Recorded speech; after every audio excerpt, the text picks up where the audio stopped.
Hey guys, it's Kylie. So I just wanted to jump on and talk about this for a minute. This is not a video for children, so if you are a child, please skip it. Or if you're under 18, please do not watch this video. I know I do make a lot of kid appropriate content, but this is not for kids, so keep scrolling if you are a child or you're anyone triggered by the following topics. This is going to talk about sexual harassment slash sexual assault. So if you're triggered by that and you don't want to watch it, please scroll. But now we're going to get into today's video. The reason why I'm making this video is to educate people only. It is not to diagnose. So anybody who is watching my video, please do not take it as I have a license to diagnose you. You still need to get that diagnosis from a professional and certified doctor. Now that we're done with that, I'll proceed in the video. So I'm here to talk about how I dealt with sexual assault and what type of assault it was and why it happened to me. When I was 12 years old, I had an 18-year-old cousin that decided that he was going to molest me, and he made it seem like he was being friendly and like he was being, nice to me or whatever else. We were drinking and, he asked me to take a shower with him. He ended up taking advantage of me anally, and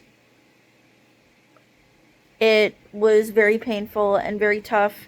But it wasn't even the act that upset me. It was the having to go through trial, having to get prepped, and to prosecute him.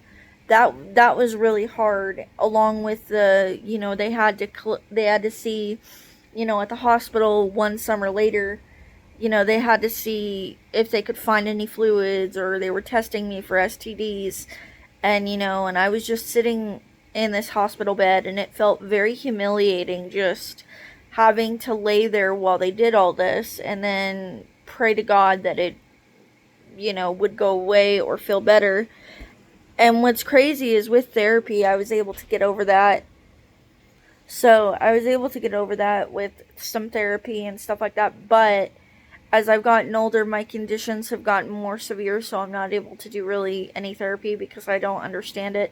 I had a pediatric therapist because I was so young, and unfortunately, because I'm over the age of 18, I can't do a pediatric therapist, and that's the only one that has ever worked for me because of my autism and because of my dissociative identity disorder. And so that's really hard. And then when I was 22, my next door neighbor took advantage of the fact that I was hallucinating and under psychosis and things like that. And he, while I still remain with my virtue intact, he basically, did things to me to basically force me to get him off, sexually. And so anyway, I say all of this to say basically that, you're not alone if you deal with these things on a daily basis, and if you want autonomy over your body, and if, you decide to press charges or you don't, either way, you are still important and loved and cared for by somebody. You have a God who loves and who cares for you, even when you're dealing with this trauma and all this horribleness. You still have somebody that loves you. And the reason why I'm talking about this is because I want people to understand, how to deal with it. I also want people to understand what to expect after you deal with it, because what you deal with it, after you deal with it, you have, and you want to press, let's say you want to press charges, okay? So, if you want to press charges, you have to go to a hospital, and you have to do what's called a rape kit. where basically you spend hours and they test you for STDs. They swab you to see if they can find fluids and things like that, and they look for scarred tissue, stuff like that. And then after that, you, as a child, this is when I knew what happened. After you do that, they basically send you to a therapist where I was at. I don't know if they do that all over, but they send you to a therapist, and they have you tell the story of what happened to you over and over, and the therapist is supposed to help you come to terms with it, but their other category and their other motive is to basically prepare you for trial. And they teach you how to tell the story of what happened to you in trial format. So they basically have you go over all the important details in your head and talk about just the details. And they tell you, okay, this is what you need to leave out, this is what you need to emphasize, and the other thing.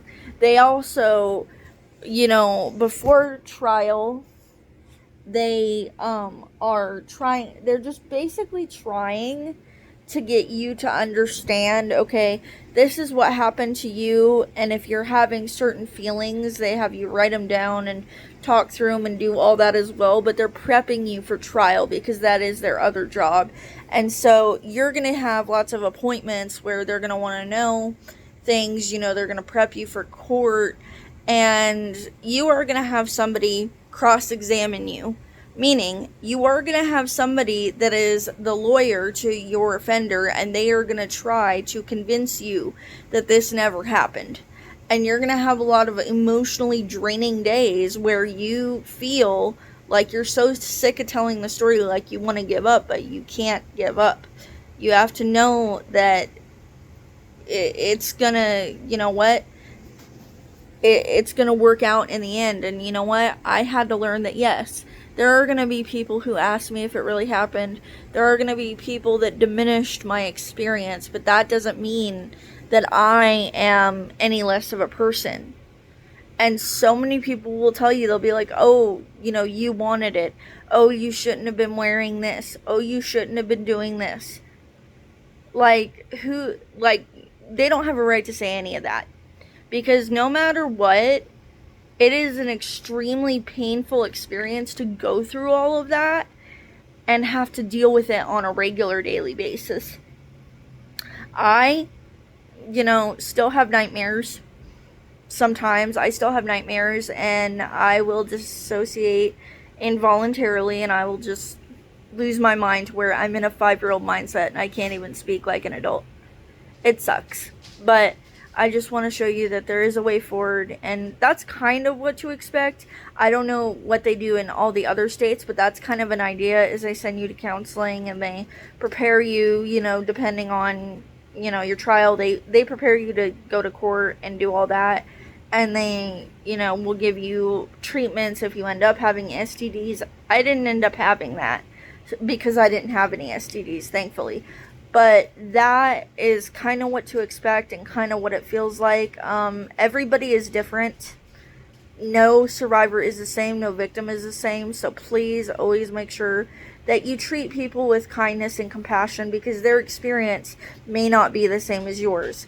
My experience is not the same experience as a little kid who had it done to them from the time they were 6.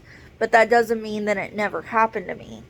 And I need you guys to be kind to each other in the comments, okay? But that's kind of, what it's like to go through this type of abuse and what to expect if you want to get justice for it and all that kinds of things. And kind of just to prepare you, if you are a victim, to prepare you for what might happen.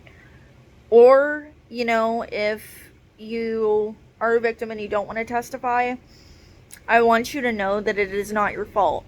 Some people can't handle testifying. I was one of those people that in the end they decided that I couldn't go to trial because of my autism, because I had such a meltdown that the cross-examiner would have torn me apart. Luckily for me, my offender basically got arrested for something else, and I haven't not seen them since. But I wasn't able to go to trial because I wasn't able to speak. I regressed too easily, so I wasn't able to stand up for myself. Please be nice to those who decide not to press charges, because you do not know what's going on in their life. And if you know somebody that this has happened to, please just ask them how you can be there for them, and tell them that you are there for them, and just be there with absolutely no judgment, because that's what we need, is no judgment. Anyways, thank you guys, and I love you, and always be kind to each other, and I will see you in the next video.